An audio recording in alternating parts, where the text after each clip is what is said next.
ದೀಪಾವಳಿಗೆ ಇನ್ನೂ 2 ದಿನಗಳು ಬಾಕಿ ಇದ್ದವು.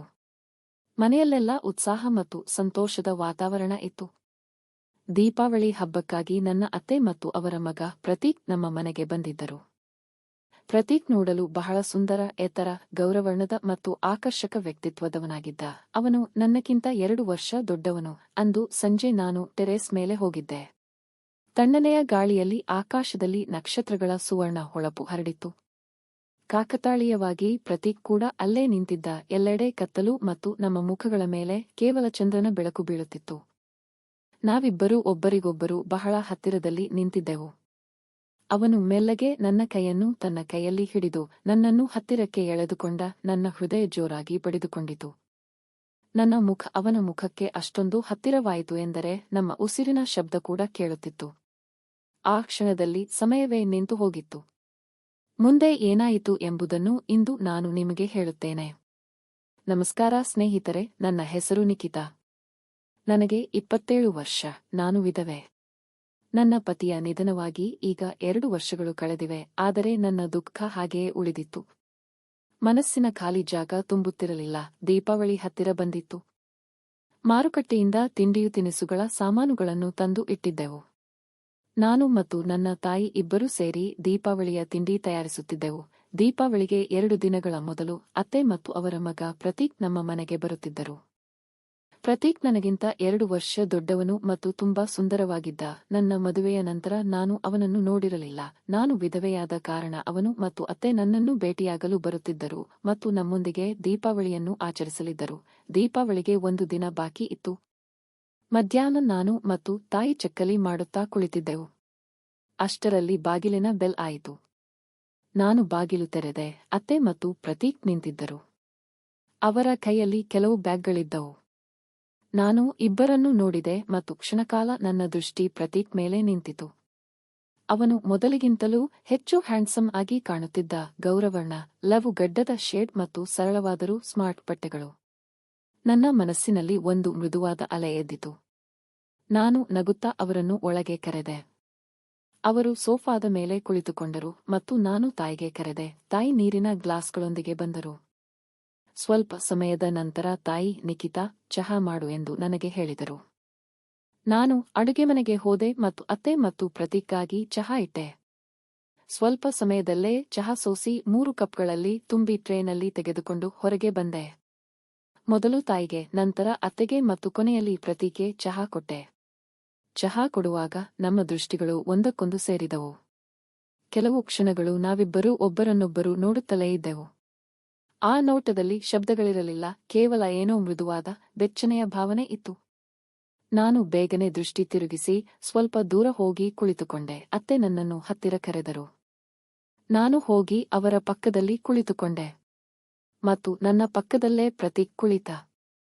ಅವನು ಆಗಾಗ ನನ್ನ ಕಡೆಗೆ ಕದ್ದು ನೋಡುತ್ತಿದ್ದ. ಅತ್ತೆ ನನ್ನ ತಲೆಯ ಮೇಲೆ ಪ್ರೀತಿಯಿಂದ ಕೈ ಆಡಿಸಿ ಹೇಳಿದರು, ಮಗು, ಹೋದ ವ್ಯಕ್ತಿ ಮತ್ತೆ ಬರುವುದಿಲ್ಲ. ಈಗ ನೀನು ನಿನ್ನನ್ನು ನಿಭಾಯಿಸು.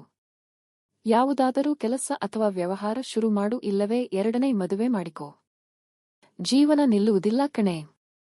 ಅವರ ಮಾತುಗಳನ್ನು ಕೇಳುತ್ತಲೇ ನನ್ನ ಕಣ್ಣುಗಳು ತುಂಬಿ ಬಂದವು. ನನಗೆ ಏನೂ ಮಾತನಾಡಲು ಆಗುತ್ತಿರಲಿಲ್ಲ. ಪ್ರತೀಕ್ ಶಾಂತವಾಗಿ ನನ್ನನ್ನು ನೋಡುತ್ತಿದ್ದ. ಅವನ ದೃಷ್ಟಿಯಲ್ಲಿ ನನಗೆ ನೋವು ಮತ್ತು ಕರುಣೆ ಕಾಣಿಸುತ್ತಿತ್ತು. ತಾಯಿ ಮಾತನಾಡಲು ಶುರು ಮಾಡಿದರು. ನಿಖಿತಾಳ ಮದುವೆಯಾದ ಮೇಲೆ ಎಲ್ಲವೂ ಚೆನ್ನಾಗಿತ್ತು, ಆದರೆ ಇದ್ದಕ್ಕಿದ್ದಂತೆ ಅವಳ ಗಂಡನಿಗೆ ಕಾಯಿಲೆ ಬಂತು. ಅವರ ಧ್ವನಿ ತಡಬಡಿಸಿತು. ಅತ್ತೆ ಮತ್ತೊಮ್ಮೆ ನನಗೆ ಧೈರ್ಯ ತುಂಬಿದರು.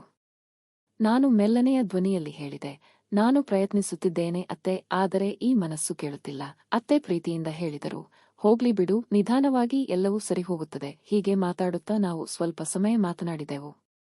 ಆಮೇಲೆ ನಾನು ಅಡುಗೆ ಮನೆಗೆ ಹೋಗಿ ಅವಲಕ್ಕಿ ಮಾಡಲು ಶುರು ಮಾಡಿದೆ. ಅತ್ತೆ ನನ್ನ ಹಿಂದೆ ಬಂದು ಈರುಳ್ಳಿ ಕತ್ತರಿಸಲು ಸಹಾಯ ಮಾಡಲು ಶುರು ಮಾಡಿದರು.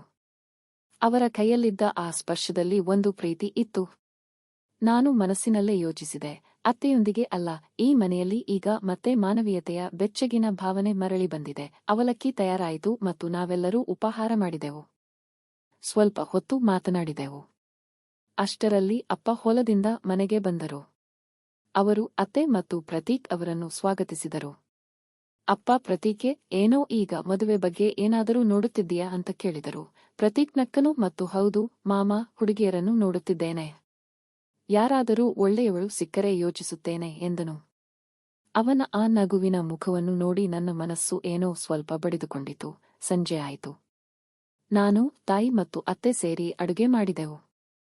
ರಾತ್ರಿ ಸುಮಾರು 8ಕ್ಕೆ ನಾವೆಲ್ಲರೂ ಒಟ್ಟಿಗೆ ಕುಳಿತು ಊಟ ಮಾಡಿದೆವು ಮತ್ತು ದಿನವಿಡೀ ನಡೆದ ಮಾತುಕತೆಗಳು ಮನಸ್ಸಿನಲ್ಲಿ ಒಂದು ವಿಭಿನ್ನವಾದ ಸಿಹಿಯನ್ನು ಉಳಿಸಿ ಹೋದವು. ಊಟವಾದ ನಂತರ ಅತ್ತೆ ಬರುವಾಗ ತಂದಿದ್ದ ದೀಪಾವಳಿಯ ಸಾಮಾನುಗಳನ್ನು ಹೊರಗೆ ತೆಗೆದರು. ತಿಂಡಿಯು ತಿನಿಸುಗಳಿಗೆ ಬೇಕಾದ ಸಾಮಗ್ರಿಗಳ ಜೊತೆಗೆ ಅವರು ನನಗಾಗಿ ಒಂದು ಸುಂದರವಾದ ಸೀರೆಯನ್ನು ತಂದಿದ್ದರು. ಅವರು ನನಗೆ ಹೇಳಿದರು, ಈ ಸೀರೆಯನ್ನು ಪ್ರತೀಕ್ ನಿನ್ನ ಸಲುವಾಗಿ ವಿಶೇಷವಾಗಿ ಆರಿಸಿದ್ದಾನೆ. ಅವರ ಈ ವಾಕ್ಯವನ್ನು ಕೇಳುತ್ತಲೇ ನನ್ನ ಮನಸ್ಸು ಸ್ವಲ್ಪ ನಿಂತಿತು. ನಾನು ಮೆಲ್ಲಗೆ ಪ್ರತೀಕ್ ಕಡೆಗೆ ನೋಡಿದೆ. ಅವನು ನನ್ನ ಕಡೆಗೆ ನೋಡಿ ನಕ್ಕನು ಮತ್ತು ನನ್ನ ಕಣ್ಣುಗಳಲ್ಲಿ ಕಣ್ಣಿಟ್ಟು ಏನೋ ಮಾತನಾಡಿದನು. ನಾನು ಅವನಿಗೆ ಭಾವನಾತ್ಮಕವಾಗಿ ನಕ್ಕೆ. ಆ ಸೀರೆಯನ್ನು ಕೈಯಲ್ಲಿ ತೆಗೆದುಕೊಂಡೆ, ದೇಹಕ್ಕೆ ಹಚ್ಚಿ ನೋಡಿದೆ. ಅದು ನನ್ನ ಮೇಲೆ ಅಸಾಧ್ಯವಾಗಿ ಹೊಳೆಯುತ್ತಿತ್ತು. ಕೆಂಪು ಬಣ್ಣದ ಚಿನ್ನದ ಬಾರ್ಡರ್ ಇರುವ ಸೀರೆ ನನ್ನ ಗೌರವರ್ಣದ ಮೇಲೆ ಎಷ್ಟು ಚೆನ್ನಾಗಿ ಕಾಣುತ್ತಿತ್ತು ಎಂದರೆ ತಾಯಿ ಮತ್ತು ಅತ್ತೆ ಇಬ್ಬರೂ ಕ್ಷಣಕಾಲ ನಿಂತು ನೋಡಿದರು. ನನ್ನ ಗುಂಡು ಮುಖ, ಉದ್ದನೆಯ ಕಪ್ಪು ಕೂದಲು ಮತ್ತು ಆ ಕೆಂಪು ಸೀರೆ. ಆ ಕ್ಷಣದಲ್ಲಿ ಕನ್ನಡಿಯಲ್ಲಿದ್ದ ನನ್ನನ್ನು ನೋಡಿದಾಗ ನನ್ನ ಕಣ್ಣುಗಳಲ್ಲಿ ತಿಳಿಯದೆ ಒಂದು ನಗು ಮೂಡಿತು. ನಾನು ಸೀರೆಯನ್ನು ಕಪಾಟಿನಲ್ಲಿ ಇಟ್ಟು ಸ್ವಲ್ಪ ಮಾತುಕತೆಯ ನಂತರ ಟೆರೇಸ್ಗೆ ಹೋದೆ. ಟೆರೇಸ್ಗೆ ಹೋಗುವುದು ನನ್ನ ದಿನನಿತ್ಯದ ಅಭ್ಯಾಸವಾಗಿತ್ತು. ಶಾಂತ ರಾತ್ರಿಯ ಆಕಾಶ, ಹೊಳೆಯುವ ನಕ್ಷತ್ರಗಳು ಮತ್ತು ತಣ್ಣನೆಯ ಗಾಳಿ, ಇದರಲ್ಲಿ ನನಗೆ ನನ್ನ ಪತಿಯ ನೆನಪು ಬರುತ್ತಿತ್ತು. ಆದರೆ ಇಂದು ಆ ಟೆರೇಸ್ ಮೇಲೆ ನಾನು ಒಬ್ಬಳೇ ಇರಲಿಲ್ಲ. ನನ್ನ ಮೊದಲೇ ಪ್ರತೀಕ್ ಅಲ್ಲಿ ನಿಂತಿದ್ದ. ಅವನು ಕೂಡ ಆಕಾಶವನ್ನು ನೋಡುತ್ತಿದ್ದ. ನಾನು ನಿಧಾನವಾಗಿ ಹತ್ತಿರ ಹೋದೆ, ಆದರೆ ಏನೂ ಮಾತನಾಡಲಿಲ್ಲ. ಕೆಲವು ಕ್ಷಣಗಳು ಶಾಂತತೆ ಇತ್ತು. ನಂತರ ಅವನು ನನ್ನ ಕಡೆಗೆ ತಿರುಗಿ ಮೆಲ್ಲನೆಯ ಧ್ವನಿಯಲ್ಲಿ ಹೇಳಿದ, ನಿಖಿತಾ, ಹೇಗಿದ್ದೀಯಾ ನೀನು? ಮದುವೆಗೂ ಮೊದಲು ಎಷ್ಟು ನಗುಮುಖದ, ಸಂತೋಷದ ಹುಡುಗಿಯಾಗಿದ್ದೆ. ನೀನು ಈಗಲೂ ಸುಂದರವಾಗಿ ಕಾಣುತ್ತೀಯ, ಆದರೆ ಮುಖದ ಮೇಲಿನ ದುಃಖ ಕಾಣಿಸುತ್ತಿದೆ ಕಣೆ. ಹೀಗೆ ಎಲ್ಲವನ್ನೂ ಮನಸ್ಸಿನಲ್ಲಿಟ್ಟುಕೊಳ್ಳಬೇಡ. ಹೋದ ವ್ಯಕ್ತಿ ಮರಳಿ ಬರುವುದಿಲ್ಲ, ಆದರೆ ಜೀವನ ನಿಲ್ಲುವುದಿಲ್ಲ. ಅವನ ಮಾತುಗಳು ನನ್ನ ಮನಸ್ಸಿನ ಆಳಕ್ಕೆ ಇಳಿದವು. ನನಗೆ ಏನೂ ಮಾತನಾಡಲು ಆಗಲಿಲ್ಲ. ಅವನು ಮುಂದುವರೆದು ಹೇಳಿದ, ನಾನು ನಿನ್ನ ಸ್ನೇಹಿತ ಕಣೆ ನಿಖಿತಾ. ನಿನಗೆ ಏನು ಅನಿಸುತ್ತದೆಯೋ ಅದನ್ನು ನನ್ನೊಂದಿಗೆ ಮಾತನಾಡು. ಮನಸ್ಸು ಹಗುರ ಮಾಡಿಕೋ, ನೋಡು, ನಿನಗೆ ಚೆನ್ನಾಗಿ ಅನಿಸುತ್ತದೆ. ಅವನ ಆ ಪ್ರೀತಿಯ ಧ್ವನಿಯಲ್ಲಿ ಒಂದು ವಿಭಿನ್ನವಾದ ಆಧಾರವಿತ್ತು. ಆ ಕ್ಷಣದಲ್ಲಿ ನನಗೆ ಅನಿಸಿತು, ನಾನು ತುಂಬಾ ದಿನಗಳ ನಂತರ ಯಾರೊಂದಿಗಾದರೂ ಮನಸ್ಸು ಬಿಚ್ಚಿ ಮಾತನಾಡಬಹುದು. ನನ್ನ ಕಣ್ಣುಗಳಲ್ಲಿ ನೀರು ತುಂಬಿ ಬಂತು ಮತ್ತು ಅರಿವಿಲ್ಲದೆ ನಾನು ಅವನ ಎದೆಯ ಮೇಲೆ ತಲೆ ಇಟ್ಟೆ. ಅವನು ನನ್ನ ತಲೆಯ ಮೇಲೆ ಸೌಮ್ಯವಾಗಿ ಕೈ ಆಡಿಸುತ್ತಾ ನನ್ನ ದುಃಖಕ್ಕೆ ಔಷಧಿ ಇಡುತ್ತಿರುವಂತೆ ಮಾತನಾಡಿದ. ನಾನು ಅಳುತ್ತಾ ಮಾತನಾಡಲು ಶುರು ಮಾಡಿದೆ. 2 ವರ್ಷಗಳಿಂದ ನಾನು ತುಂಬಾ ಒಬ್ಬಂಟಿಯಾಗಿದ್ದೆ ಕಣೋ. ಯಾರೂ ನನ್ನನ್ನು ಅರ್ಥ ಮಾಡಿಕೊಳ್ಳುತ್ತಿರಲಿಲ್ಲ. ನನ್ನ ಮತ್ತು ನನ್ನ ಗಂಡನ ಜೀವನ ಚೆನ್ನಾಗಿ ನಡೆಯುತ್ತಿತ್ತು, ಆದರೆ ಅವನ ಅನಾರೋಗ್ಯ ಎಲ್ಲವನ್ನೂ ಬದಲಾಯಿಸಿತು. ನಾನು ಅವನ ಮೇಲೆ ಪ್ರಾಣವನ್ನೇ ಇಟ್ಟಿದ್ದೆ, ಆದರೆ ಅವನು ನನ್ನನ್ನು ಒಬ್ಬಂಟಿ ಮಾಡಿ ಹೋದ ಮತ್ತು ನಾನು ಒಳಗಿನಿಂದ ಮುರಿದು ಹೋದೆ. ಪ್ರತೀಕ್ ಶಾಂತವಾಗಿ ನನ್ನದೆಲ್ಲವನ್ನೂ ಕೇಳುತ್ತಿದ್ದ. ಅವನು ನನ್ನ ಕೈಯನ್ನು ತನ್ನ ಕೈಯಲ್ಲಿ ಹಿಡಿದು ಮೆಲ್ಲನೆಯ ಧ್ವನಿಯಲ್ಲಿ ಹೇಳಿದ, ನಿಖಿತಾ, ಈಗ ಈ ದುಃಖದಿಂದ ಹೊರಗೆ ಬಾ. ನಾನು ಇದ್ದೇನೆ ನಿನ್ನ ಜೊತೆ. ನಿನಗೆ ಎಂದಿಗೂ ಒಬ್ಬಂಟಿ ಅನಿಸದಂತೆ ನೋಡಿಕೊಳ್ಳುತ್ತೇನೆ. ಅವನ ಈ ಮಾತುಗಳಿಂದ ನನ್ನ ಮನಸ್ಸು ಹಗುರವಾಯಿತು. ಆ ರಾತ್ರಿ ಆ ನಕ್ಷತ್ರಗಳು ನನಗೆ ಮೊದಲಿನಂತೆ ದುಃಖಕರವಾಗಿ ಕಾಣಿಸಲಿಲ್ಲ. ಅವುಗಳಲ್ಲಿ ಒಂದು ವಿಭಿನ್ನವಾದ ಶಾಂತ ಸೌಂದರ್ಯ ಕಾಣಿಸುತ್ತಿತ್ತು. ನಾವಿಬ್ಬರೂ ಬಹಳ ಹೊತ್ತು ಅಲ್ಲೇ ಕುಳಿತು ಆಕಾಶದಲ್ಲಿರುವ ನಕ್ಷತ್ರಗಳನ್ನು ನೋಡುತ್ತಾ ಇದ್ದೆವು. ಆ ಕ್ಷಣದಲ್ಲಿ ಮೊದಲ ಬಾರಿಗೆ ನನಗೆ ಅನಿಸಿತು, ನಿಜವಾಗಿಯೂ ಯಾರೋ ನನ್ನ ಜೊತೆ ಇದ್ದಾರೆ. ಸುಮಾರು 15 ನಿಮಿಷಗಳ ನಂತರ ನಾವಿಬ್ಬರೂ ಕೆಳಗೆ ಬಂದೆವು ಮತ್ತು ನಮ್ಮ ಕೋಣೆಗೆ ಹೋದೆವು. ಆ ರಾತ್ರಿ ನನಗೆ ಇಷ್ಟು ದಿನಗಳ ನಂತರ ಶಾಂತ ನಿದ್ರೆ ಬಂತು. ಬೆಳಿಗ್ಗೆ ಆಯಿತು. ಸೂರ್ಯನ ಕಿರಣಗಳು ಮನೆಯಲ್ಲಿ ಬೆಳಕನ್ನು ತುಂಬಿದವು. ಚಹಾ ಕುಡಿಯುವಾಗ ಪ್ರತೀಕ್ ನನ್ನ ಹತ್ತಿರ ಬಂದು, ನಿಖಿತಾ, ನಮ್ಮ ಮನೆಯ ಹತ್ತಿರ ಆ ಬೆಟ್ಟ ಕಾಣಿಸುತ್ತಿದೆಯಲ್ಲ, ಬಾ, ಇಂದು ಬೆಳಿಗ್ಗೆ ಅಲ್ಲಿಗೆ ಹೋಗೋಣ. ನಿನಗೆ ಸ್ವಲ್ಪ ಫ್ರೆಶ್ ಅನಿಸುತ್ತದೆ ಎಂದನು. ನಾನು ಮೆಲ್ಲಗೆ ನಕ್ಕೆ. ಗಡಿಯಾರದಲ್ಲಿ 6:30 ಆಗಿತ್ತು. ಸೂರ್ಯೋದಯವಾಗಲು ಇನ್ನೂ ಕೆಲವು ಕ್ಷಣಗಳು ಬಾಕಿ ಇದ್ದವು. ಆಕಾಶದಲ್ಲಿ ತಿಳಿ ಕೇಸರಿ ಬಣ್ಣ ಹರಡಲು ಶುರುವಾಗಿತ್ತು ಮತ್ತು ನನ್ನ ಮನಸ್ಸಿನಲ್ಲಿ ಒಂದು ಹೊಸ ದಿನ ಆರಂಭವಾಗುತ್ತಿತ್ತು. ನಾವಿಬ್ಬರೂ ಒಟ್ಟಿಗೆ ನಡೆಯುತ್ತಿದ್ದೆವು. ರಸ್ತೆ ಸಂಪೂರ್ಣವಾಗಿ ನಿರ್ಜನವಾಗಿತ್ತು. ಕೇವಲ ಸ್ವಲ್ಪ ದೂರದಲ್ಲಿ ಕೆಲವು ಜನರು ಹೋಗುತ್ತಿದ್ದರು. ಬೆಳಗಿನ ವಾತಾವರಣ ಪ್ರಸನ್ನವಾಗಿತ್ತು. ಲಘು ತಣ್ಣನೆಯ ಗಾಳಿ ಬೀಸುತ್ತಿತ್ತು. ಪ್ರತೀಕ್ ಜೊತೆ ನಡೆಯುವಾಗ ಮನಸ್ಸು ಬಹಳ ಹಗುರವಾಗಿತ್ತು. ಅವನು ಎತ್ತರ, ಆತ್ಮವಿಶ್ವಾಸದಿಂದ ನಡೆಯುವ ಮತ್ತು ಮುಖದ ಮೇಲೆ ಯಾವಾಗಲೂ ನಗುವನ್ನು ಹೊಂದಿದ್ದವನಾಗಿದ್ದ. ನಾನು ಸ್ವಲ್ಪ ಹಿಂದೆ ಬೀಳುತ್ತಿದ್ದೆ, ಆದರೆ ಅವನು ಉದ್ದೇಶಪೂರ್ವಕವಾಗಿ ವೇಗವಾಗಿ ನಡೆದು ನಂತರ ಹಿಂದಿರುಗಿ ನನ್ನ ಕಡೆ ನೋಡಿ ನಗುತ್ತಿದ್ದ. ನಾನು ಅವನ ಹಿಂದೆ ಓಡುತ್ತಿದ್ದೆ ಮತ್ತು ನಾವಿಬ್ಬರೂ ಮಕ್ಕಳಂತೆ ನಗುತ್ತಾ ಮುಂದೆ ಸಾಗುತ್ತಿದ್ದೆವು. ಕೊನೆಗೂ ನಾವು ಬೆಟ್ಟದ ಬುಡವನ್ನು ತಲುಪಿದೆವು. ಬೆಟ್ಟ ಎತ್ತರವಾಗಿತ್ತು ಮತ್ತು ನಾನು ಸ್ವಲ್ಪ ಸುಸ್ತಾಗಿದ್ದೆ. ನಾನು ನಿಂತು, ಪ್ರತೀಕ್, ಈಗ ಆಗುವುದಿಲ್ಲ. ನಾನು ಇಲ್ಲಿಂದ ಮೇಲೆ ಬರಲು ಸಾಧ್ಯವಿಲ್ಲ ಎಂದೆ. ಅವನು ಸ್ವಲ್ಪ ನಕ್ಕು, ನಿಖಿತಾ, ಇಷ್ಟು ಬೇಗ ಸೋಲೊಪ್ಪಿಕೊಂಡಿಯಾ? ಅದಕ್ಕಾಗಿಯೇ ನೀನು ಇನ್ನೂ ನಿನ್ನ ದುಃಖದಿಂದ ಹೊರಗೆ ಬರಲು ಸಾಧ್ಯವಾಗುತ್ತಿಲ್ಲ. ನೋಡು, ಕೆಲವೊಮ್ಮೆ ಬೆಟ್ಟ ಏರಲು ಆಧಾರದ ಅವಶ್ಯಕತೆ ಇರುತ್ತದೆ, ಆದರೆ ಏರುವುದು ಮಾತ್ರ ನಿನಗೆ ನೀನೇ ಮಾಡಬೇಕು ಎಂದು ಹೇಳಿ ತನ್ನ ಕೈಯನ್ನು ಮುಂದೆ ಚಾಚಿದ. ನಾನು ಸ್ವಲ್ಪ ನಿಂತೆ, ಆದರೆ ನಂತರ ಅವನ ಕೈಯನ್ನು ಹಿಡಿದೆ. ನನ್ನ ಸೂಕ್ಷ್ಮ ಕೈ ಅವನ ದೊಡ್ಡ ಮತ್ತು ಬೆಚ್ಚಗಿನ ಕೈಯಲ್ಲಿ ಕಳೆದು ಹೋಯಿತು. ಅವನು ನನ್ನ ಕೈಯನ್ನು ಗಟ್ಟಿಯಾಗಿ ಹಿಡಿದು ನಿಧಾನವಾಗಿ ಮೇಲೆ ಹತ್ತಲು ಶುರು ಮಾಡಿದ. ಅವನ ಆಧಾರದಿಂದ ನನ್ನ ಆತ್ಮವಿಶ್ವಾಸ ಹೆಚ್ಚಿತು. ಪ್ರತಿ ಹೆಜ್ಜೆಯಲ್ಲೂ ನನ್ನ ಮನಸ್ಸು ಹಗುರವಾಗುತ್ತಿದೆ ಎಂದು ಅನಿಸುತ್ತಿತ್ತು. ನನಗೆ ಅನಿಸಿತು, ನಾವು ಈ ಬೆಟ್ಟವನ್ನು ಹೇಗೆ ದಾಟುತ್ತಿದ್ದೇವೆಯೋ ಹಾಗೆಯೇ ಜೀವನದ ದುಃಖಗಳನ್ನು ದಾಟಬಹುದು, ಕೇವಲ ಯಾರಾದರೂ ನಿಜವಾದ ಆಧಾರ ಬೇಕು.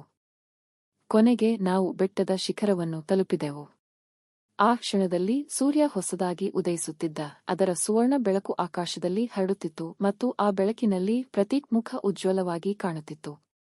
ನಾನು ಆ ಬೆಳಕಿನಲ್ಲಿ ಅವನ ಕಡೆ ನೋಡುತ್ತಲೇ ಇದ್ದೆ. ಅವನು ನಿಜವಾಗಿಯೂ ತುಂಬಾ ಸುಂದರವಾಗಿ ಕಾಣುತ್ತಿದ್ದ. ಅದೇ ಸಮಯದಲ್ಲಿ ಪ್ರತೀಕ್ ದೃಷ್ಟಿ ನನ್ನ ಮೇಲೆ ನಿಂತಿತು. ಬಹುಶಃ ಅವನಿಗೆ ಕೂಡ ನನ್ನ ಮುಖದ ಮೇಲೆ ಸೂರ್ಯನ ಕಿರಣಗಳಿಂದ ಮೂಡಿಬಂದ ತೇಜಸ್ಸು ಏನೋ ವಿಭಿನ್ನವಾಗಿ ಅನಿಸಿರಬೇಕು. ಕೆಲವು ಕ್ಷಣಗಳು ನಾವಿಬ್ಬರೂ ಒಬ್ಬರನ್ನೊಬ್ಬರು ನೋಡುತ್ತಲೇ ಇದ್ದೆವು. ಸಮಯ ನಿಂತಂತೆ ಅನಿಸುತ್ತಿತ್ತು. ನಂತರ ನಾವು ನಗುತ್ತಾ ಎಚ್ಚರವಾಯಿತು ಮತ್ತು ಬೆಟ್ಟದ ಮೇಲೆ ತಿರುಗಾಡಲು ಶುರು ಮಾಡಿದೆವು. ಅವನ ಜೊತೆ ನಡೆಯುವಾಗ ಮನಸ್ಸಿನಲ್ಲಿ ಒಂದು ಹೊಸ ಭರವಸೆ ಜಾಗೃತವಾಗುತ್ತಿತ್ತು. ಸ್ವಲ್ಪ ಸಮಯದ ನಂತರ ನಾವು ಮತ್ತೆ ಬೆಟ್ಟ ಇಳಿದು ಕೆಳಗೆ ಬಂದೆವು. ನನ್ನ ಮುಖದ ಮೇಲೆ ತುಂಬಾ ದಿನಗಳ ನಂತರ ಸಂತೋಷ ಮತ್ತು ಶಾಂತಿಯ ನಗು ಮೂಡಿತ್ತು.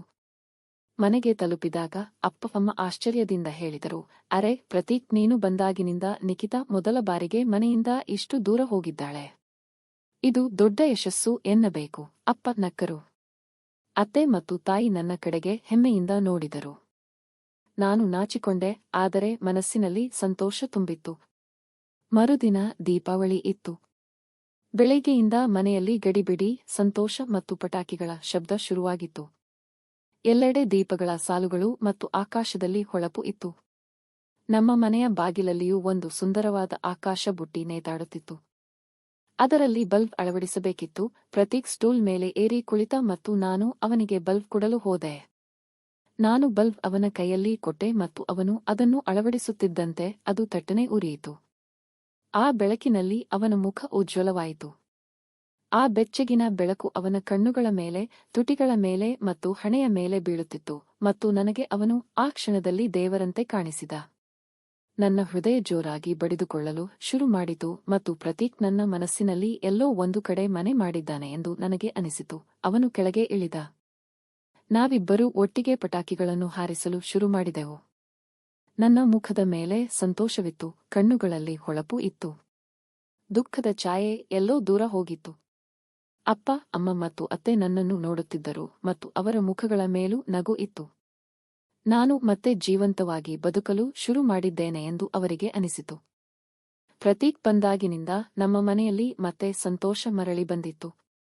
ಅವನು ನನ್ನ ಬದುಕನ್ನು ಹೊಸದಾಗಿ ಬಣ್ಣಿಸಿದ್ದ ಮತ್ತು ಜೀವನ ಮತ್ತೆ ಸುಂದರವಾಗಬಹುದು ಎಂದು ನನಗೂ ಅನಿಸಲು ಶುರುವಾಗಿತ್ತು. ಲಾಡು, ಚಕ್ಲಿ, ಚೂಡಾ ತಿನ್ನುತ್ತಾ ದೀಪಾವಳಿಯ ಕೆಲವು ದಿನಗಳು ಹೇಗೆ ಕಳೆದು ಹೋದವು ಎಂದು ಗೊತ್ತೇ ಆಗಲಿಲ್ಲ. ಪ್ರತೀಕ್ ಬಂದಾಗಿನಿಂದ ನನ್ನ ಜೀವನ ಬದಲಾಗಿತ್ತು. ಅವನು ಮಾತನಾಡಿದರೆ ಮನಸ್ಸು ಶಾಂತವಾಗುತ್ತಿತ್ತು ಮತ್ತು ಅವನು ನಕ್ಕರೆ ದಿನ ಉಜ್ವಲವಾಗುತ್ತಿತ್ತು. ತಿಳಿಯದೆ ನನ್ನ ಮನಸ್ಸು ಅವನ ಕಡೆಗೆ ಸೆಳೆಯಲು ಶುರುವಾಗಿತ್ತು. ನಾನು ಪ್ರತೀಕ್ ಪ್ರೀತಿಯಲ್ಲಿ ಬೀಳಲು ಶುರು ಮಾಡಿದ್ದೆ, ಆದರೆ ಮನಸ್ಸಿನಲ್ಲಿ ಒಂದು ಧ್ವನಿ ಸತತವಾಗಿ ಹೇಳುತ್ತಿತ್ತು, ನಿಖಿತಾ, ನೀನು ವಿಧವೆ. ಪ್ರತೀಕ್ ಇನ್ನೂ ಅವಿವಾಹಿತ.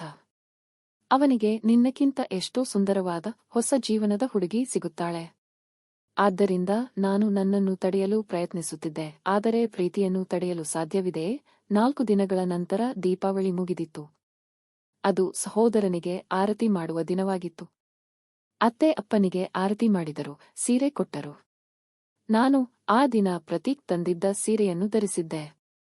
ಆ ಕೆಂಪು ಬಣ್ಣದ ಸೀರೆ ನನ್ನ ಮೇಲೆ ಅದ್ಭುತವಾಗಿ ಕಾಣುತ್ತಿತ್ತು. ಪ್ರತೀಕ್ ನನ್ನ ಕಡೆಗೆ ನೋಡುತ್ತಾ ಹೇಳಿದ, ನಿಖಿತಾ, ನೀನು ಈ ಸೀರೆಯಲ್ಲಿ ಅಪ್ಸರೆಯಂತೆ ಕಾಣುತ್ತೀಯಾ? ನನಗೆ ಅಷ್ಟೊಂದು ನಾಚಿಕೆಯಾಯಿತು ಎಂದರೆ ನನ್ನ ಮುಖ ಕೆಂಪಾಯಿತು. ಏಕೆಂದರೆ ಇಷ್ಟು ಪ್ರೀತಿಯಿಂದ, ಇಷ್ಟು ಮನಪೂರ್ವಕವಾಗಿ ನನ್ನನ್ನು ಯಾರೂ ಎಂದಿಗೂ ಹೊಗಳಿರಲಿಲ್ಲ. ಸಂಜೆ ಆಯಿತು ಮತ್ತು ಆ ದಿನ ಸುಂದರ ನೆನಪುಗಳಿಂದ ತುಂಬಿತ್ತು. ರಾತ್ರಿ ಊಟವಾದ ನಂತರ ಪ್ರತೀಕ್ ನನ್ನ ಹತ್ತಿರ ಬಂದು ಹೇಳಿದ, ನಿಖಿತಾ, ನನಗೆ ನಿನ್ನೊಂದಿಗೆ ಏನೋ ಮಾತನಾಡಬೇಕು. ಟೆರೇಸ್ಗೆ ಬಾ. ನಾನು ಸ್ವಲ್ಪ ಸಂಕೋಚದಿಂದ ಅವನ ಹಿಂದೆ ಹೋದೆ. ಆಕಾಶದಲ್ಲಿ ನಕ್ಷತ್ರಗಳು ಹೊಳೆಯುತ್ತಿದ್ದವು. ವಾತಾವರಣ ಶಾಂತ ಮತ್ತು ತಣ್ಣಗಿತ್ತು. ನಮ್ಮ ಮುಖಗಳ ಮೇಲೆ ಆ ಚಂದ್ರನ ಬೆಳಕು ಬೀಳುತ್ತಿತ್ತು. ನಾನು ಹೇಳಿದೆ, ಮಾತನಾಡು ಪ್ರತೀಕ್, ಏನಾಯಿತು? ಅವನು ಏನು ಮಾತನಾಡದೆ ಮೆಲ್ಲಗೆ ನನ್ನ ಕೈಯನ್ನು ತನ್ನ ಕೈಯಲ್ಲಿ ಹಿಡಿದನು. ನನ್ನ ಹೃದಯ ಜೋರಾಗಿ ಬಡಿದುಕೊಳ್ಳಲು ಶುರು ಮಾಡಿತು. ನಂತರ ಅವನು ನನ್ನನ್ನು ತನ್ನ ಹತ್ತಿರಕ್ಕೆ ಎಳೆದುಕೊಂಡ. ನಮ್ಮ ಕಣ್ಣುಗಳು ಒಂದಕ್ಕೊಂದು ಎದುರಾದವು. ಸಮಯ ನಿಂತಂತೆ ಅನಿಸಿತು ಮತ್ತು ನಿಧಾನವಾಗಿ ಅವನು ನನ್ನ ಕೈ ಹಿಡಿದ. ನಾನು ಸ್ತಬ್ಧಳಾದೆ. ಆದರೆ ಆ ಕ್ಷಣದಲ್ಲಿ ಅದೇ ಭಾವನೆಗಳು ನನ್ನ ಮನಸ್ಸಿನಲ್ಲಿಯೂ ತುಂಬಿ ಬಂದವು. ನಾನು ದೂರ ಹೋಗಲು ಪ್ರಯತ್ನಿಸಿದೆ, ಆದರೆ ಅವನು ನನ್ನ ಕೈಯನ್ನು ಗಟ್ಟಿಯಾಗಿ ಹಿಡಿದನು ಮತ್ತು ಹೇಳಿದ, ನಿಖಿತಾ, ನಿನಗೆ ನಾನು ಇಷ್ಟವಿಲ್ಲವೇ? ನಾನು ಮೆಲ್ಲನೆಯ ಧ್ವನಿಯಲ್ಲಿ ಹೇಳಿದೆ, ಹಾಗೇನಿಲ್ಲ ಕಣೋ, ಆದರೆ ನಾನು ವಿಧವೆ. ನೀನು ಇನ್ನೂ ಚಿಕ್ಕವನು, ಅವಿವಾಹಿತ. ಅವನು ನನ್ನ ಮಾತನ್ನು ನಿಲ್ಲಿಸಿದ ಮತ್ತು ಮತ್ತೊಮ್ಮೆ ನನ್ನ ತುಟಿಗಳ ಮೇಲೆ ಮುತ್ತು ಕೊಟ್ಟನು. ಆ ಕ್ಷಣದಲ್ಲಿ ನನ್ನ ಎಲ್ಲಾ ದುಃಖ, ಒಂಟಿತನ ಮತ್ತು ಭಯ ಮಾಯವಾಯಿತು. ನಾನು ಅವನನ್ನು ಅಪ್ಪಿಕೊಂಡೆ ಮತ್ತು ನಾವಿಬ್ಬರೂ ಪ್ರೀತಿಯಲ್ಲಿ ಕಳೆದು ಹೋದೆವು. ಆ ಕ್ಷಣ ನಮ್ಮಿಬ್ಬರ ಪಾಲಿಗೆ ಜೀವನದುದ್ದಕ್ಕೂ ಉಳಿಯುವಂತಾಯಿತು. ಸ್ವಲ್ಪ ಸಮಯದ ನಂತರ ನಾವು ಒಬ್ಬರನ್ನೊಬ್ಬರು ಬಿಟ್ಟು ದೂರವಾದೆವು, ಆದರೆ ಮನಸ್ಸಿನಿಂದ ಇನ್ನಷ್ಟು ಹತ್ತಿರವಾದೆವು. ಪ್ರತೀಕ್ ನನ್ನ ಕೈಯನ್ನು ಹಿಡಿದು ಹೇಳಿದ, ನಿಖಿತಾ, ನಾನು ನಿನ್ನನ್ನು ನಿಜವಾಗಿ ಪ್ರೀತಿಸುತ್ತೇನೆ. ನೀನು ನನ್ನನ್ನು ಮದುವೆಯಾಗಲು ಒಪ್ಪುವೆಯಾ? ನನ್ನ ಕಣ್ಣುಗಳಲ್ಲಿ ನೀರು ಬಂತು. ಆ ಕತ್ತಲೆಯಲ್ಲಿಯೂ ಅವನು ನನ್ನ ಕಣ್ಣೀರನ್ನು ನೋಡಿದ ಮತ್ತು ತನ್ನ ಬೆರಳುಗಳಿಂದ ಸೌಮ್ಯವಾಗಿ ಒರೆಸಿದ. ನಾನು ಏನೂ ಮಾತನಾಡದೆ ಅವನನ್ನು ಗಟ್ಟಿಯಾಗಿ ಅಪ್ಪಿಕೊಂಡೆ. ನನ್ನ ಆ ಆಲಿಂಗನವೇ ನನ್ನ ಒಪ್ಪಿಗೆಯಾಗಿತ್ತು. ಮರುದಿನ ಪ್ರತೀಕ್ ಮತ್ತು ಅವನ ತಾಯಿ ಹೋಗಬೇಕಿತ್ತು. ಪ್ರತೀಕ್ ತನ್ನ ತಾಯಿಯೊಂದಿಗೆ ಮಾತನಾಡಿದ ಮತ್ತು ಅತ್ತೆ ನನ್ನ ತಂದೆಯೊಂದಿಗೆ ಚರ್ಚೆ ಮಾಡಿದರು. ಅಪ್ಪಿಗಮ್ಮ ಕೂಡ ಸಂತೋಷದಿಂದ ಒಪ್ಪಿಕೊಂಡರು. ಅವರು ನಮ್ಮಿಬ್ಬರಿಗೂ ಆಶೀರ್ವಾದ ನೀಡಿದರು. ಮನೆಯಲ್ಲಿ ಮತ್ತೆ ನಗು, ಪ್ರೀತಿ ಮತ್ತು ಭರವಸೆಯ ಬೆಳಕು ಹರಡಿತು. ಕೆಲವು ದಿನಗಳಲ್ಲೇ ಮದುವೆಯ ಮುಹೂರ್ತ ನಿಶ್ಚಯವಾಯಿತು ಮತ್ತು ನಮ್ಮಿಬ್ಬರ ಮದುವೆ ವಿಜೃಂಭಣೆಯಿಂದ ನಡೆಯಿತು. ಈಗ ನಾನು ಮತ್ತು ಪ್ರತೀಕ್ ನಮ್ಮ ಸಣ್ಣ ಸಂಸಾರದಲ್ಲಿ ತುಂಬಾ ಸಂತೋಷವಾಗಿದ್ದೇವೆ. ನಾನು ಅತ್ತೆಯ ಸೇವೆ ಮಾಡುತ್ತೇನೆ. ಪ್ರತೀಕ್ ನನ್ನನ್ನು ತುಂಬಾ ಪ್ರೀತಿಸುತ್ತಾನೆ ಮತ್ತು ಇಂದು ನಾನು ಗರ್ಭಿಣಿ. ನನ್ನ ಹೊಟ್ಟೆಯಲ್ಲಿ ಪ್ರತೀಕ್ ಪ್ರೀತಿ ಬಡಿದುಕೊಳ್ಳುತ್ತಿದೆ. ಸ್ನೇಹಿತರೆ, ನಿಮಗೆ ಏನು ಅನಿಸುತ್ತದೆ? ನಾನು ಮತ್ತು ಪ್ರತೀಕ್ ಮದುವೆಯಾಗಿದ್ದು ಸರಿಯೋ ಅಥವಾ ತಪ್ಪೋ? ಕಾಮೆಂಟ್ನಲ್ಲಿ ನಿಮ್ಮ ಅಭಿಪ್ರಾಯವನ್ನು ಖಂಡಿತ ಬರೆಯಿರಿ. ಜೀವನದಲ್ಲಿ ದುಃಖ ಬರುತ್ತದೆ, ಅಪಘಾತಗಳಾಗುತ್ತವೆ, ಆದರೆ ಜೀವನ ನಿಲ್ಲುವುದಿಲ್ಲ. ಕೆಲವೊಮ್ಮೆ ದೇವರು ನಮ್ಮ ಜೀವನದಲ್ಲಿ ಹೊಸ ಬೆಳಕನ್ನು ತರುವವರನ್ನು ಕಳುಹಿಸುತ್ತಾನೆ. ನೀವು ಯಾರನ್ನಾದರೂ ಮನಪೂರ್ವಕವಾಗಿ ಪ್ರೀತಿಸಿದರೆ ಸಮಾಜ ಏನು ಹೇಳುತ್ತದೆ ಎಂದು ಭಯಪಡಬೇಡಿ. ನಿಜವಾದ ಪ್ರೀತಿಯನ್ನು ಕೇವಲ ಗಳಿಸುವುದಷ್ಟೇ ಅಲ್ಲ, ಅದನ್ನು ಸಂರಕ್ಷಿಸಬೇಕು. ನಮ್ಮ ಈ ಪ್ರೇಮಕತೆ ನಿಮಗೆ ಇಷ್ಟವಾಗಿದ್ದರೆ ಕಥೆಯನ್ನು ಲೈಕ್ ಮಾಡಿ, ಶೇರ್ ಮಾಡಿ ಮತ್ತು ಚಾನೆಲ್ಗೆ ಸಬ್ಸ್ಕ್ರೈಬ್ ಮಾಡಲು ಮರೆಯಬೇಡಿ. ಧನ್ಯವಾದಗಳು.